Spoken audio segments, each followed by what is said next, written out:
السلام عليكم. اليوم إن شاء الله حلقتنا حلقة جديدة حنتكلم فيها عن الأفرع الجانبية للطماطم وهل يتم إزالتها أم لا. فطبعا قبل بداية حلقتنا أتمنى تعملوا اشتراك القناة ولايك إذا عجبكم الفيديو وتشاهدوا معانا الحلقة للنهاية.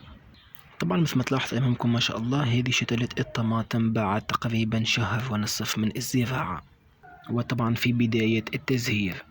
طبعا مثل ما تلاحظوا النمو الخضري ممتاز جدا للطماطم.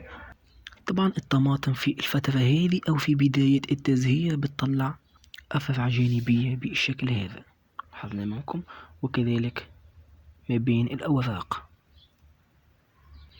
وطبعا مثل الفرع الرئيسي فيه أزهار، كذلك الأفرع الجانبية بتطلع مجموع زهري كثير.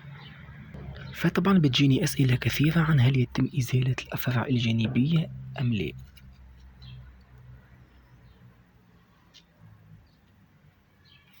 فطبعا الإجابة باختصار شديد، لو كنت زارع الطماطم في مكان مفتوح حاول انك ما تقومش بإزالة هذه الأفرع، لأن طبعا الأفرع هذه مثل ما تكلمت حتكون فيها مجموع زهري وبالتالي حتزيدك من الإنتاج. ولكن لو كنت زارع في البيوت المحمية فضروري انك تقوم بإزالة الأفرع الجانبية وطبعا تترك الفرع الرئيسي فقط. أما لو كنت زارع في مكان مفتوح وتصل أشعة الشمس مباشرة فحاول أنك ما تقومش بإزالة هذه الأفرع وتترك النبات مثل ما هو. يعني النبات هذا أو شتلة الطماطم هذه مش حنقوم بإزالة الأفرع الجانبية اللي بتنمو بالشكل هذا، حنترك النبات مثل ما هو وبالتالي حيزيدنا من الإنتاج.